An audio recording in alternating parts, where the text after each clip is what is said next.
Hi, HRN listeners. We're celebrating our 15th anniversary, and we have a really fun campaign and an ask for you. This 15th anniversary tour is aiming to bring you closer to unique food and music experiences in some of the most exciting cities in America. All the while, we're raising funds to support our work empowering the next generation of food systems storytellers through our fellowship programs. Here's how it works. Donate to HRN and be entered into a raffle in the city of your choice to win a dinner for two at a noteworthy restaurant and tickets for two to a concert at a prominent local venue. We have incredible partners in New York, Los Angeles, Philadelphia, Nashville, Las Vegas, Charleston, Asheville, and Ardmore, Pennsylvania, who have donated a meal for two and two tickets to a concert of the winner's choice. And all donations help fund our fellowship programs, where we're helping to build essential workforce readiness skills and food system storytelling skills. Check out heritageradionetwork.org/15 to donate and enter to win today. That's heritageradionetwork.org/15. Thank you.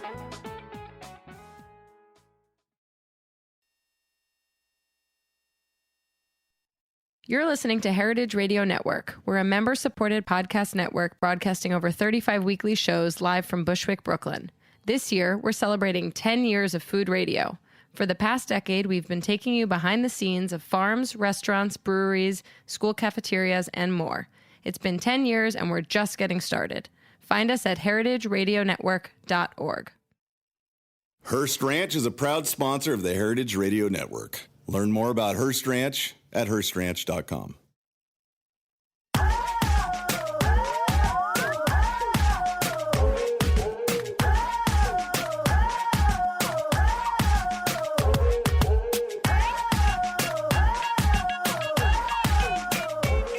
Hello, and welcome to Angry Society. I'm Portia Wilson, and this is the show where we talk about food, food media, and so much more.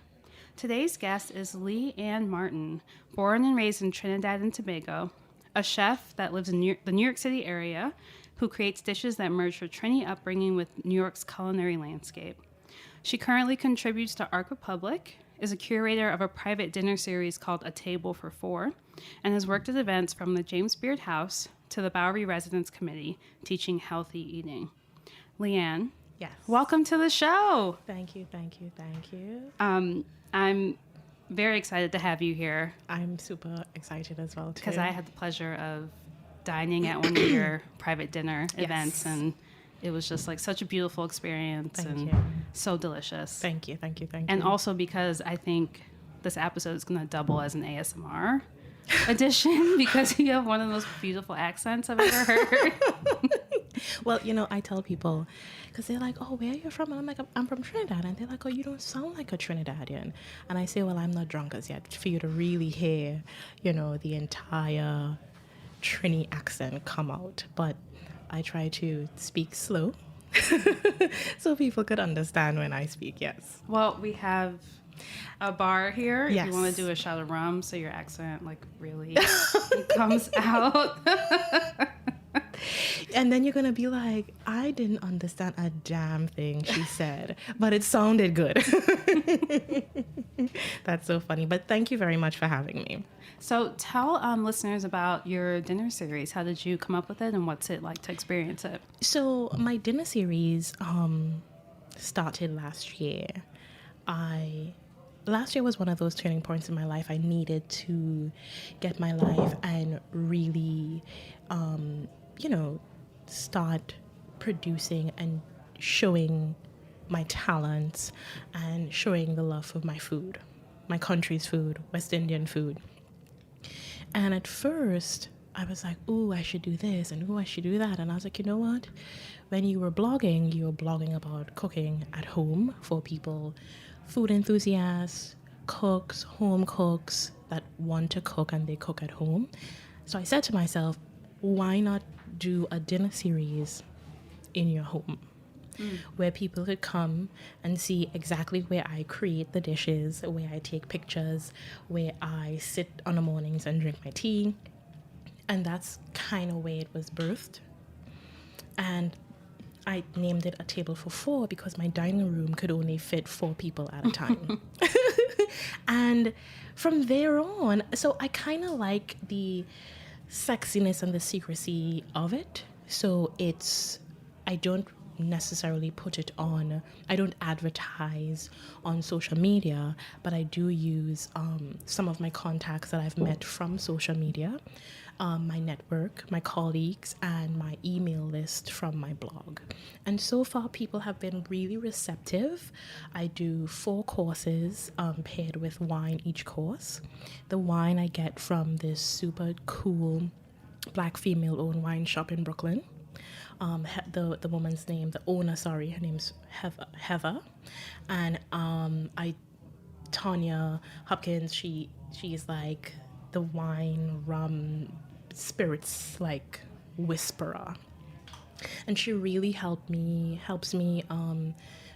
just curate and just find the best wine to go with my spicy food, my sweet food, my complex seasoning food. And it really, really, people are really open to the flavors that come out. And I tell them, I show them, take a bite first, then take a bite and then sip the wine. And everyone's just like, oh, this is so explosive and I love it.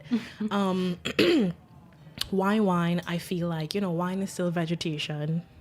So I don't think I had to only pair my Trini food or my West Indian food with rum, you know what I'm saying?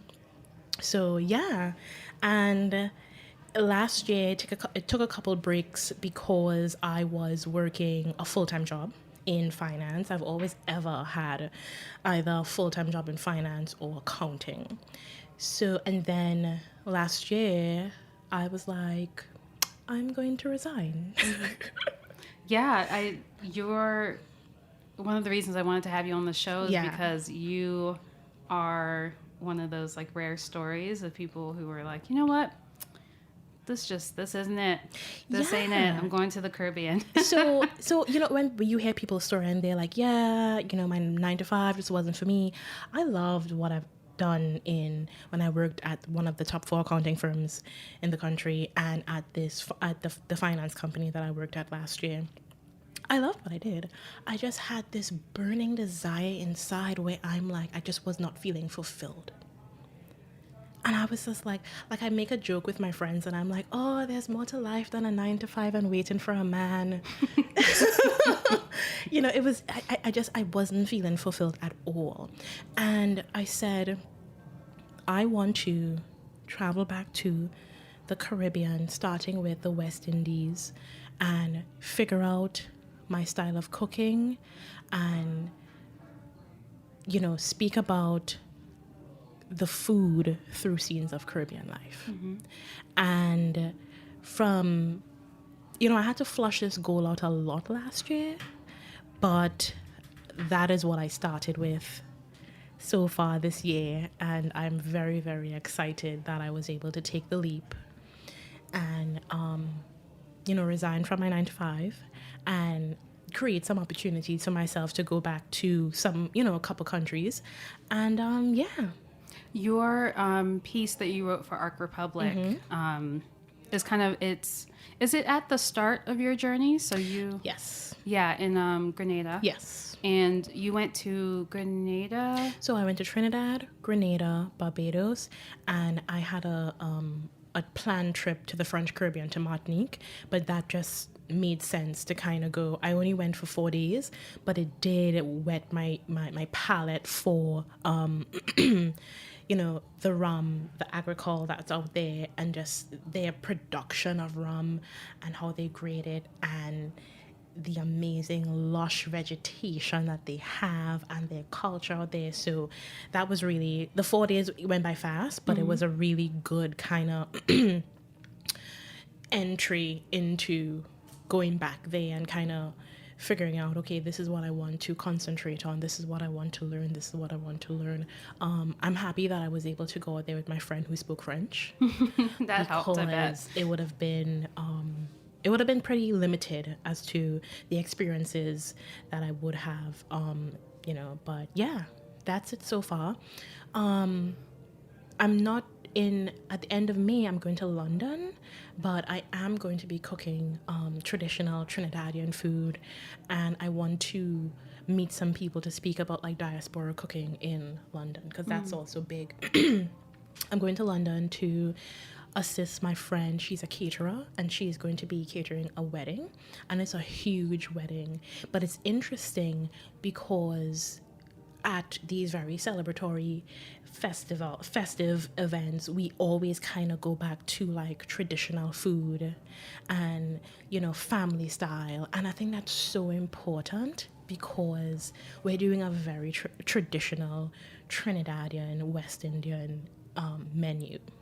And in 2009, you would think, you know, all these people, they would want more of the Italian influenced dishes or the French influenced dishes, but they just wanted a menu that spoke to their parents' country.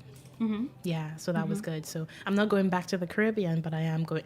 All my travels is going to be aligned with the goal. I mean, you're going to somewhere that's been influenced by the Caribbean in a lot of different Caribbean countries in a big way. Yes. Can you tell us what's on the menu? So on the menu, it is very traditional doubles, aloo pie, bacon saltfish. Then we have paratha, aloo and chana. We have curry chicken. We have stewed chicken, macaroni pie, pilau. We have the salads, and no seat at the table for any type of lunch would be complete without a Trinidadian pepper sauce. Mm-hmm. So that's what we are. And we're cooking for 300 people. Oh, wow. Yeah. Okay, that's a big wedding. Yeah. 300 people. 300 people, yeah. So I'm going to be dead to the world the day after. Right. Yeah, don't plan anything for the day after. No.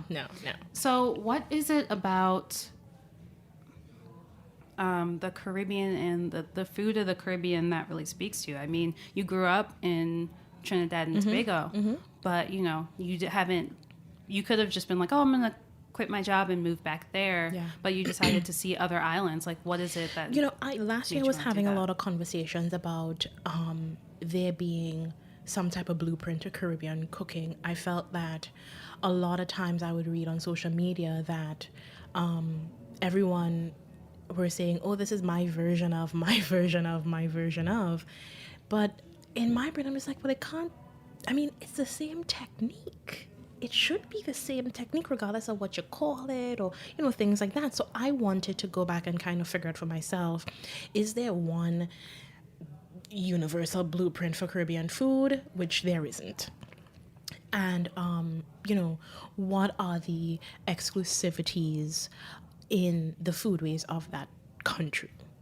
So, for instance, Grenada, their national dish is oil down. The national dish is oil down in their country. And the oil down is really meat and vegetables cooked with turmeric, cooked in coconut milk, and is cooked down until the oil in the coconut milk comes to the top. So that's the meaning of an oil down. But the way how Trinidadians cook oil down, or Jamaica cooks a dish similar to oil down, which they call a rundown, is so unique to that country, and the ingredients that they put is according to what time of the year, what cuts of the animal, that type of thing. So that was also a really good way for me the travels was a really good way for me to see the differences, the uniqueness, talk to the people, see how they eat, how they also celebrate their crops. Mm-hmm. That was a really, really good way. Also, too, just to see, the island and how the people live, and figuring out myself through all of this. So I came back, with so much renewal, and I've had 2 dinners so far, and I didn't come back, putting a fritter, like a Bayesian codfish fritter on my menu. I think that's bullshit. Bullshit because it's been done? It's been done, and it don't make no sense. I spend all this money to go away, and I put a fritter on my menu. That's not making sense. That makes no sense. It doesn't make sense to me. However, I was able to, make this, like one of the dishes that I cooked so far was a molasses braised oxtail. Because when I went to Mount Gay and, you heard about rum and the molasses being the runoff, and, in the West Indian Islands, we starting the stew with brown sugar. And I wanted to just have the molasses play a part in there because, I'm sure I'm not sure. It's positive that they didn't have the luxury of stewing back then with sugar. So I'm sure that before the slave owners knew about this black gold called molasses, I'm sure they were using it in their own way to stew their meats as well too, their meats and their vegetables and their rice. And that was just a beautiful, beautiful dish. I even inspired my mother, and she was like, "Oh, Lee, I think I want to make it," which is very like... Oh my goodness. Yeah, that's really big. Caribbean women are my mother's notoriously stubborn. Yeah, my mom, she's not done with the shits. She is not done. So for her to be like, "Oh, I will try something new. Yes. I'll try it your way." Yes, that was really, really big. And I also have a recurring dessert on my menu. I got the inspiration from a mango chow. So a mango chow in Trinidad is essentially it's a salad where it's ripe or half ripe fruit with lemon, garlic, peppers, toss it up, you eat it. So I took the inspiration from a sweet, acidic, salty, and I made a mango cheesecake with a Scotch bonnet caramel sauce, and I made a garlic and culantro kettle corn. So you have the sweet, you have the heat, you have the garlic, and it was just like a mashup, and just like, I think everyone just loved the fact that I'm kind of recurring and bringing that dessert back on the menu. And I was also like, this time everyone was just like, oh, although when I was cooking I was like, oh, I think I burnt my caramel sauce. Oh no. And everyone was like, this is amazing. And I was like, okay, I'm just gonna keep in my corner and pretend nothing ever happened. But I came back with this renewal to not only cook for people, but and not only to experiment with, flavors and things. Because, I'm not reinventing the wheel. The shit has already been done in some way or the other. I'm just showing and figuring out certain things that I could do with the ingredients that I have in New York, and based on like my recollection and my memories, and just getting it back and just creating just like this amazing nostalgic food for people that when they come at my table, they could, speak about their Caribbean grandmother or their Italian grandmother and how she cooked food and, ingredients that they've never had up until this night, or, them not ever having grits cooked with coconut milk, drank with like, Albarino wine. And so it's a really good time. Yeah. I'm glad you mentioned grandmothers because I think Caribbean food has this... you see it in other cultures as well, but with Caribbean cuisine, like most of the people who are highlighted for like pushing it forward are people in restaurants in the Caribbean, and it's, usually men who are, especially with social media, you see mostly men who are making Caribbean food. And there's this whole history of Caribbean women laying the foundations of Caribbean food and kind of being pushed aside or forgotten. Do you notice that as well? So yes, because there is there's a female chef in Trinidad. Her name is Deborah Sardina Mitive. Yes, I hope I'm not getting her last name wrong. She was the first.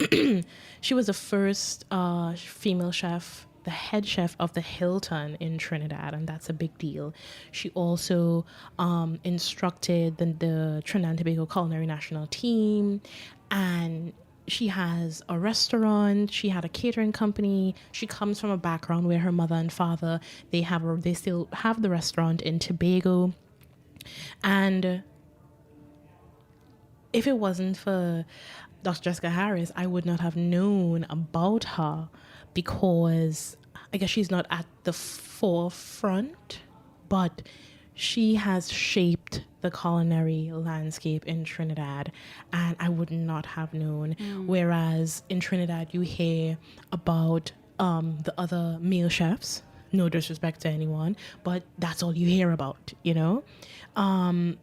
Even in my family, my grandmother, we always went to my Grammys for everything. She made the best guava jam. She made the best cocoa tea. She could make the best toast bread and butter that you would ever have in your life.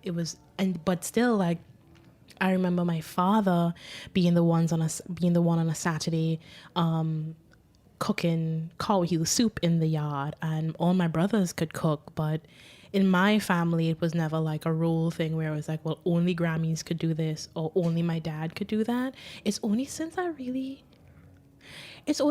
I got more into the industry than I realized. Yeah. But there is that, and I definitely see that within the Caribbean food scene as well, too. Yeah. Do you hope that you're able to not reverse some of that, but do you hope that you're able to expand the conversation to include women who are cooking Caribbean so food? far, a couple years ago, I was able to go to St. Lucia to judge their preliminary competition while they were trying to form their culinary team to go compete. And so I was out there working with the St. Lucia Hotel and Tourism Association. And I know they have a lot of initiatives, especially within the schools, chefs in schools, all these things. So I know for a fact that they are really working to having a lot of girls be interested in not only pastry and not only doing, dainty flower works and stuff, but really wanting to get involved with media and wanting to, man the grills and just understand more about the industry. I can't say too much for Trinidad because I just recently started creating networks in Trinidad for me to understand the landscape more. But I would like to be involved with the conversation, with just having our cuisine just get that respect. But before we get that, before we ask for that respect, I think we have just a little bit of house cleaning that we need to do before we, go there. House cleaning in terms of addressing some of these things? Just, us having more of a one collective when it comes to West Indian food or Caribbean food, and not just looking at the exclusivities per island. I think we are definitely better if we come together. Having somewhat of a collective would really assist with training and talent share and organization management and, people within these islands who want to, give in any area, regardless if it be philanthropy or whatever, like they could come together and really do that, and it not just be just like one island, you know what I'm saying? Right. So that's the housekeeping that I'm speaking about. But I think Caribbean food, West Indian food, Trinidadian food, we're looking good. Yeah, there's a lot of great stuff happening in the Caribbean, food-wise. And, a friend of mine, Digby Stradiron. Yes, you know him, chef in St. Croix. He did start the West Indian Chefs Alliance, but I think it also includes chefs who are in the U.S. or in London or in any other parts of the world. So, something that is Caribbean specific could be very interesting. Yeah, I think so, I tell people, so at first even with my goal of heading back to the Caribbean and traveling, I think I had to zone it down to just the West Indies for now, because, back then when I was like, oh, there has to be a blueprint to Caribbean food. No, there isn't. And I think the Caribbean islands is just so big. I have to kind of zone down. So when, I know the initiative that Digby started, but I still don't understand it kind of, because I feel like which islands does it include, who does it include, that type of thing. But he started it, so I'm excited for that, And maybe you can start one too. I'm just putting it out there. Put it out there, please. Put it out there. Yes. Into the universe. Yes. And that was, so I was able to, when I went to Trinidad, I went to go see Buju Banton in April, and I was able to meet up with a really good person within the industry in Trinidad, and hopefully a lot of things could be birthed from that meeting. Yeah. No, that's exciting. Very, very excited. And did you drink rum there at the Buju Banton concert? I didn't because logistically the bar was just too far. But I did drink a lot so far. No, I really didn't. What? I did. The bar was too far. So wait, what did you drink? At the concert, water. Honest to What? God. No. Oh my God. Yeah, it was just way too much, man. It was way too much. But I had a really good sober time at the concert. Okay, well there's that. We're gonna take a break and possibly do a shot of rum. Yes. And we'll be right back with Leigh-Ann Martin.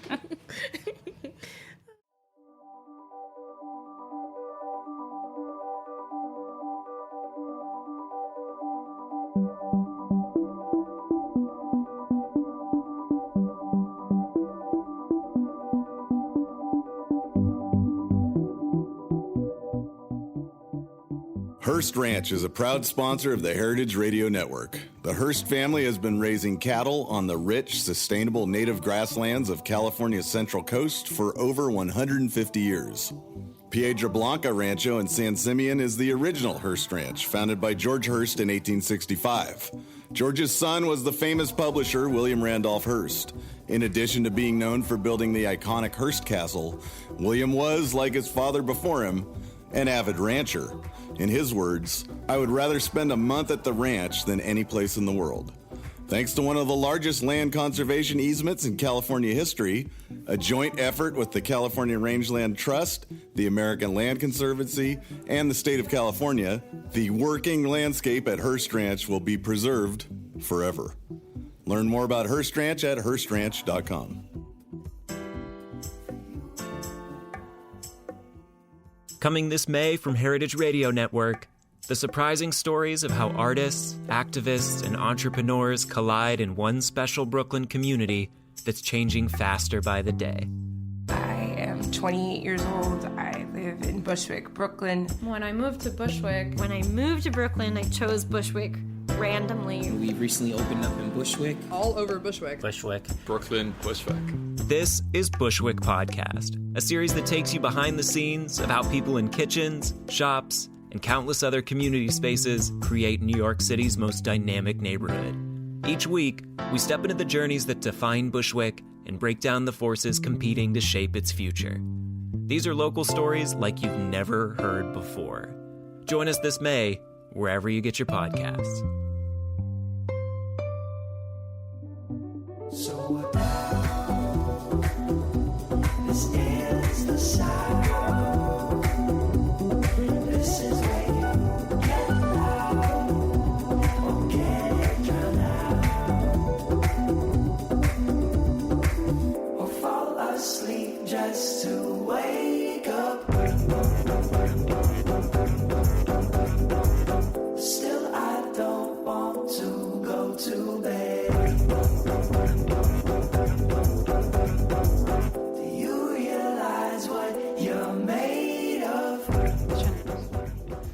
All right, so we are back with Chef Leigh-Ann Martin. Hey. So now we're going to talk a bit about your relationship to dining. Mm-hmm. I'm curious if your family had any dining traditions growing up. Dining traditions growing up. So it's interesting because so my mother worked in a mess hall and worked in a restaurant/cafe. So we've always had, as my mother would say, like buy food, because if it's not cooked, it's bought. So she would call that buy food. So she would always bring that home. So we would always have like ends of like marble cake or chocolate cake or like callaloo on a Wednesday, stewed chicken, that type of thing. But going to restaurants and dining in the restaurants, yes and no. It would mostly be fast food. So I remember for Carnival Monday mornings for Juve, Daddy would take my brother and I to go see Mud Mass. And after Juve, we would go get KFC. Or on a Friday or Saturday.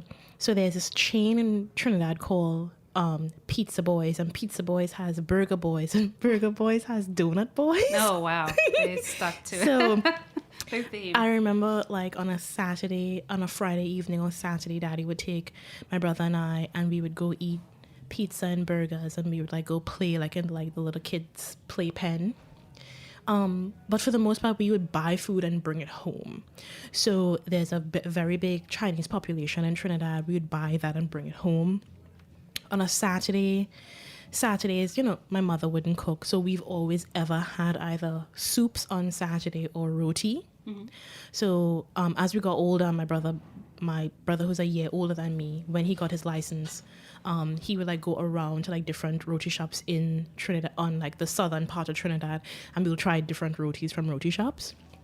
But growing up, it was, there's rice at home, like there's food at home. And then, like I remember my mom making like hot dogs for like Hot Dog Fridays and stuff like that. But it was always where the food was bought from the restaurant and we ate in the house as a family. Yeah. So for listeners who don't know what Carnival or Juve is, can you tell them what that is and the importance of that in Trinidad? Carnival is that time before Ash Wednesday. It is, well, for Trinidad, it's a season starting in September. So the Carnival season starts September, where your band launches, music, that type of thing. But the Carnival is from the Thursday before Ash Wednesday to the Tuesday before Ash Wednesday. And it is revelry, there is heritage, there is culture, there is jam and wine, bacchanal, there is also Juve, which has a deeper story. But what my father took us to go see in San Fernando was just people drenched in mud and oil, and they are chipping or dancing slowly up High Street from the wharf, I think it is. I've never played jury, but I think that's what it is. And they would knock bottle and spoon or old iron, and they would like dance behind a music truck.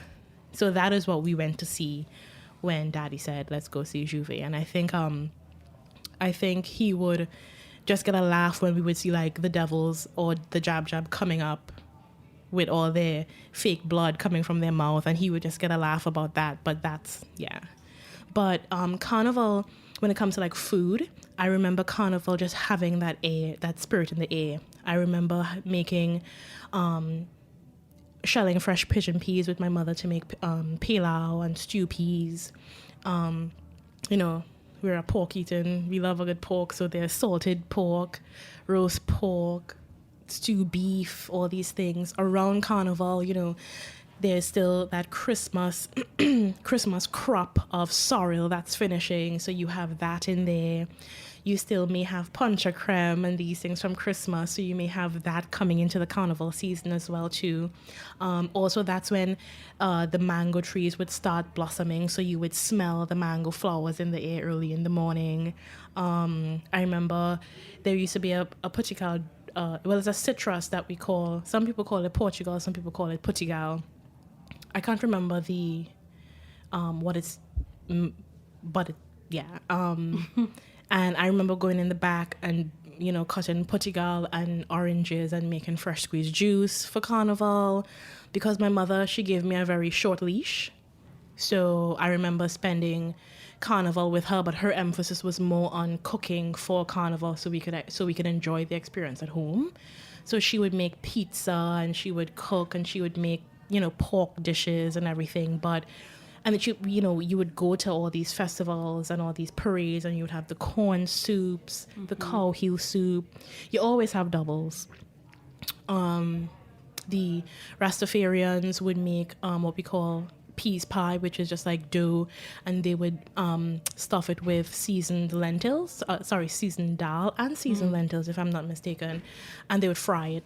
And I could really only remember food when it comes to carnival. No, that's totally fine. Mm-hmm. So do you go out to eat much now? Do you have any favorite places? When you live in New York, we're a eat out.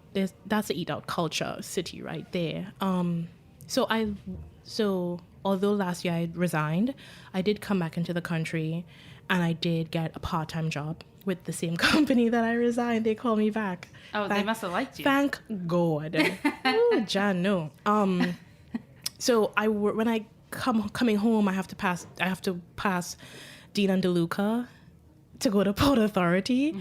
So I get my dinner there all the time. The restaurant that I used to work in, Butter, they moved from downtown to Midtown, so it's not too far for me to go there. There's this restaurant not too far from Bryant Park called The Dress that I would go there. They have like a really nice mushroom salad.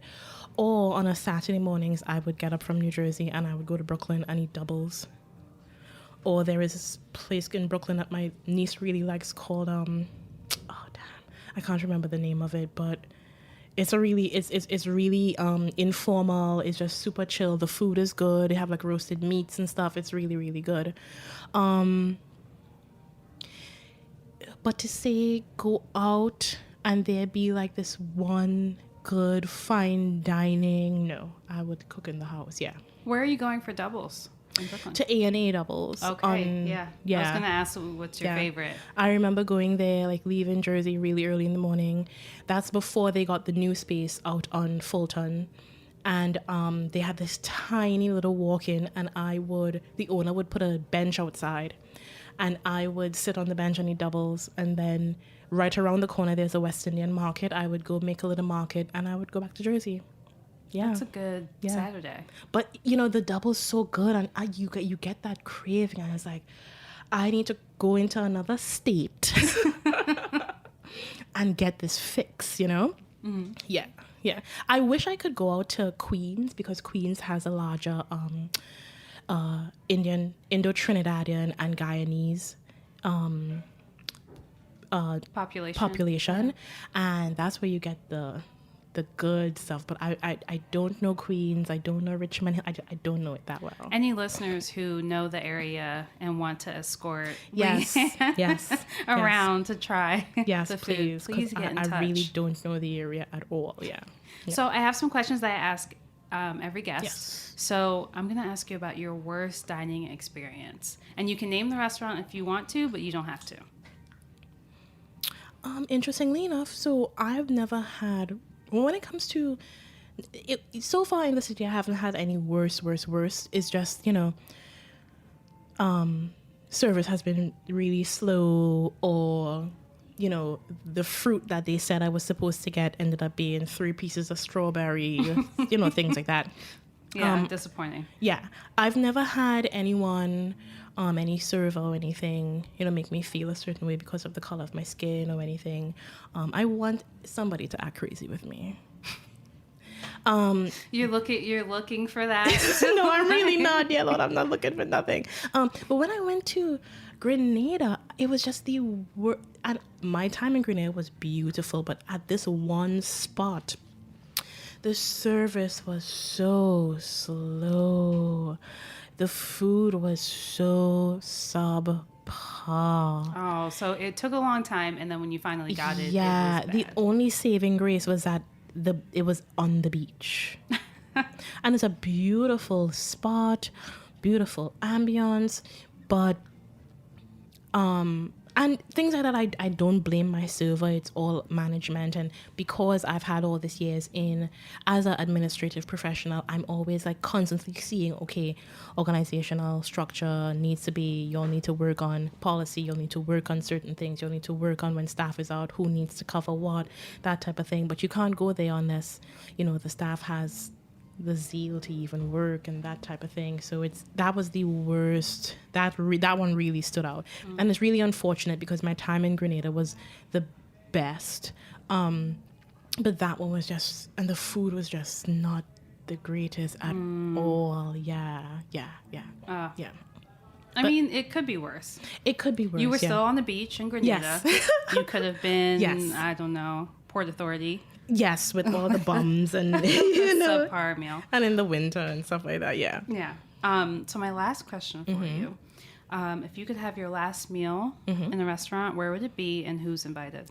So I was thinking about it and I'm like, can I get like 2 meals? Yes, it's your... So I feel like because one meal would have to be with, because, you know, the turn up is different. Yes. So the turn up with my family is different from the turn up with my friends. So I would want for my first meal, I think for both, I'm going to want to have it in someone's backyard or like a river or a beach or something like that. But for the first one, I would definitely want my Grammys to be there. My ma is definitely, because she's going to be like project manager. My dad and my Trinidad family, my Jamaican, Nigerian family in Georgia, my New York family, my Wisconsin family, my Jackson, Mississippi family. And then, so what we're going to have just like traditional food, no frills. Who's simple. making it, you or your mom? Me and Ma. Yeah, she wouldn't have it any other way. It's just going to be mad chill. What are you drinking at that meal? Juice. Because my family doesn't really drink. My brother has this amazing collection of whiskey.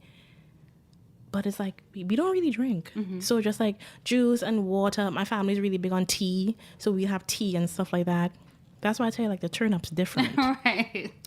So that will be like the family turn-up. And then the friend turn-up, is going to be either like a forest area or like beach. Because, you know, I have to set, I want just like this big old table. It could be a potluck or it could be where, I think a potluck would be nice. And I would just like cook most of the food. I would rather cook. And it'd just be like super simple. Like, I'm not a simple person, so let me not even say that. Right. This doesn't sound simple. A potluck in the forest is not a simple way to end things. And that one, I'm going to have enough rum, enough tequila, wine, but really like homemade wine, like fruit wines and stuff, because we're going like Caribbean. And then I would really like, and again, like my Jackson, Mississippi people has got to be there. My Wisconsin people has got to be there. My New York some people are going to both dinners. Yes, because they're family. And you know what I really want there? I really want like a guy on a pan just playing music. And I want Derek Walcott there because I think he would be just like a really good person. I don't want him to like recite anything. I just feel like his life is like amazing. And so I want him, and I want David Rudder, who is a Trinidadian Calypsonian. And I may want him to just do like a couple acapellas. Okay. And then I want like a bonfire in the night. And then we just lime and just drink. Oh, no, I may want a third dinner. Okay. Okay. Because that third dinner, I may just want that by myself to reflect. And my third dinner may have to be at Butter Restaurant, because that's my family.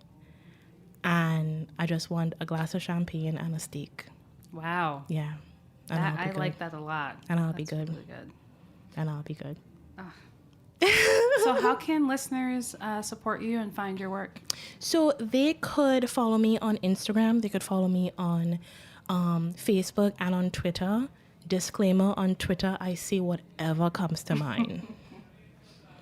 But Instagram is where it's at. My website is there. They could sign up for alerts. I'm almost done with my second article for Ark Republic. And they could holler at me, slip into my DMs. I'm down for brunch. I'm down to go eat roti. I'm down to go eat doubles. People sliding into your DMs. I know. And then you see me on like some like CSI or something like that. I wasn't thinking you were going to die. I was thinking people. Just men asking you out. Well, I am single. Okay. Well, here we go. Listeners. I am single. So I'm I'm okay for a conversation at a coffee shop. And You know what I'm knows? saying? Yeah, I'm fine with that. Okay, listeners, you heard it here. Yeah, I'm fine Slide with that. into Leigh-Ann's DMs and get coffee. And let me giggle and share it with all my friends and be like, look who slid into my DMs. Oh, you don't have to tell them that. Thank you so much for being here. Thank you so much, Kosha. This was a blast. You're welcome back anytime. Yes, thank you. And thank you for listening. We'll catch you next week on The Hungry Society. Thank you.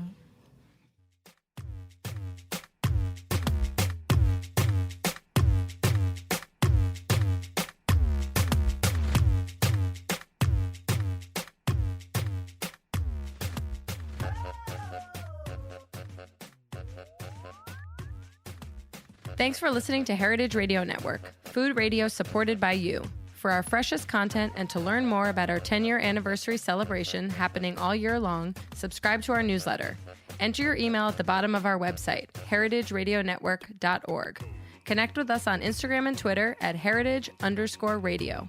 You can also find us on Facebook at facebook.com/Heritage Radio Network. Heritage Radio Network is a nonprofit organization driving conversations to make the world a better, fairer, more delicious place.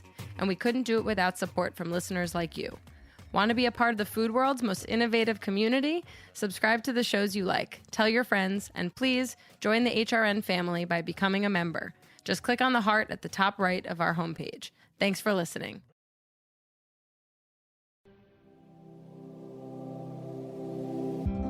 Hey there, I'm Lee Ullman here with some big news from the National Young Farmers Coalition. We're partnering with Heritage Radio Network on a special season of The Farm Report. It's all about what's happening with the Farm Bill and how it impacts farmers and eaters. I am growing diversified vegetables on land that's been in our family for 150 years. And so with the pandemic, gentrification, property values going up, we had to sell the land and we lost it. Join us as we uncover the untold stories behind this massive piece of legislation that shapes how we grow our food, what we eat, and so much more. The problems we have had, those are things that come from earlier Farm Bill and USDA policy, right? Like Earl Butts, get big or get out. You know, it's my responsibility to know not only what I'm eating, but then like how that all came to be. And realize like, wow, like this piece of legislation, all this money, like it's technically something that I support as a taxpayer. While Congress debates the next Farm Bill, this is not just an invitation to listen. It's a call to action. Be part of the conversation. Subscribe to the Farm Report on Heritage Radio Network, wherever you listen to podcasts.